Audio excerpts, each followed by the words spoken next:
Cybercrime atau kejahatan siber Jumlah menjadi laporan salah satu kasus jenis cybercrime kejahatan di yang Indonesia sangat tumbuh membahayakan pesat sehingga sejak banyak banyak masyarakat masyarakat harus harus mewaspadai kejahatan.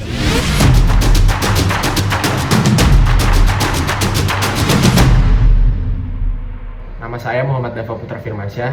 Saya ingin menjelaskan tentang latar belakang terbentuknya cyber law. Cyber law erat letaknya dengan dunia kejahatan. Hal ini juga didukung oleh globalisasi. Zaman terus berubah-ubah, sehingga manusia mengikuti perkembangan zaman itu. Perkembangan zaman itu diikuti oleh dampak positif dan dampak negatif. Ada dua unsur terpenting dalam globalisasi. Pertama, dengan globalisasi, manusia dipengaruhi. Dan yang kedua, dengan globalisasi, manusia mempengaruhi. Jadi, dipengaruhi atau mempengaruhi. Ada juga bentuk kejahatan komputer atau cyber. Yang pertama, ada penipuan komputer.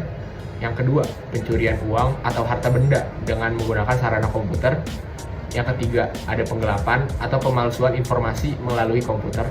Yang keempat, ada hacking, adalah melakukan akses terhadap sistem komputer tanpa izin. Yang kelima, ada perbuatan pidana perusakan sistem komputer. Yang keenam, ada pembajakan yang berkaitan dengan hak milik intelektual, hak cipta, dan hak paten. Hai teman-teman semua, perkenalkan nama saya Ramani Jaya Syarifita Putra. Di sini saya akan menjelaskan apa yang dimaksud dengan cyber law.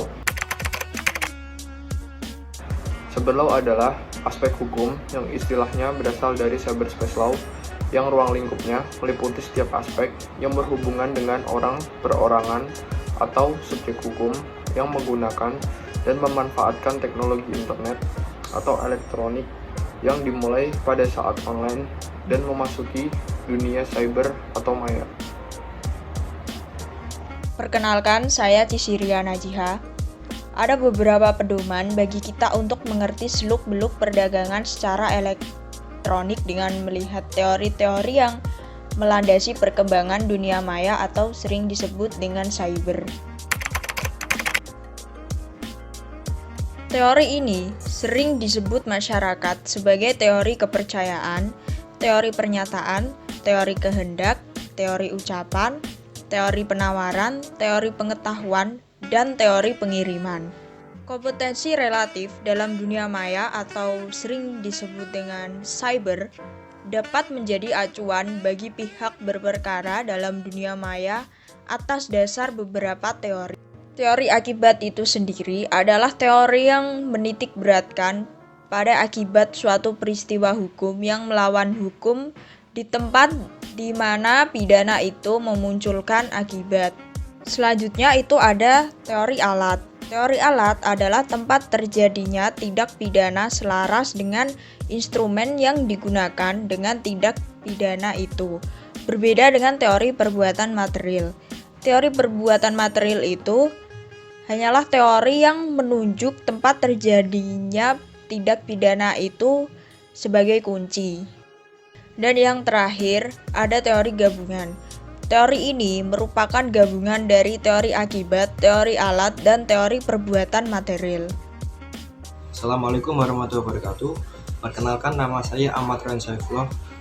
Saya ingin menjelaskan tentang tujuan dan alasan cyber law.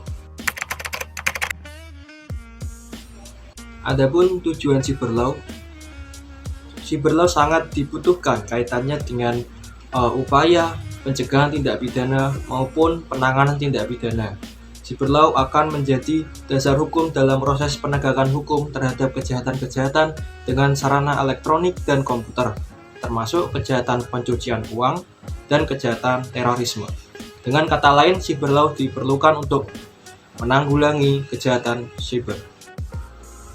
Kemudian ada alasan mengapa cyber law itu penting. Cyber law penting diberlakukan di Indonesia. Hal tersebut disebabkan oleh perkembangan zaman.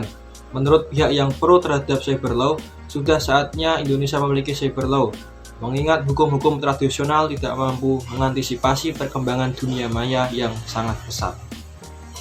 Demikian penjelasan dari saya mengenai tujuan dan alasan cyber law. Baik, perkenalkan, nama saya Adinda Putri Sukmadianti. Di sini saya akan menjelaskan tentang contoh kasus cybercrime di Indonesia. Yang pertama yaitu ada phishing.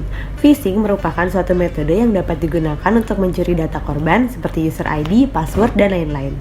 Hacker akan menyamar menggunakan form login atau situs palsu untuk memancing korban memasukkan data-data sensitif seperti password dan user ID. Selanjutnya, hacker mengharuskan Anda memasukkan data-data pribadi ke dalam situs palsu tersebut. Kasus cybercrime di Indonesia melalui teknik ini pernah menyerang salah satu bank ternama di Indonesia. Pelaku mengirimkan email dan mengarahkan korban untuk mengisi data pribadi melalui situs palsu. Akibatnya, korban mengalami kerugian dengan nominal yang sangat besar. Untuk yang selanjutnya, ada kelumpuhan sistem karena serangan DDoS. DDoS attack menjadi serangan yang populer dilakukan oleh para hacker. Tidak hanya di Indonesia, DDoS attack juga menjadi ancaman di negara lain.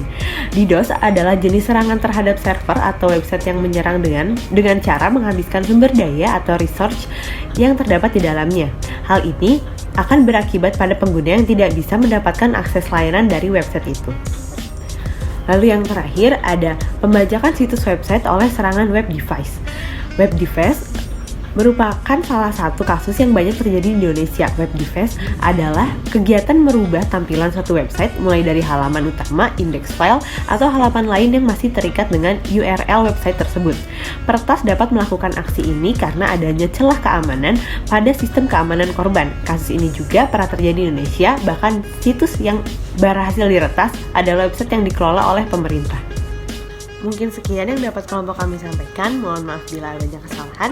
Wassalamualaikum warahmatullahi wabarakatuh.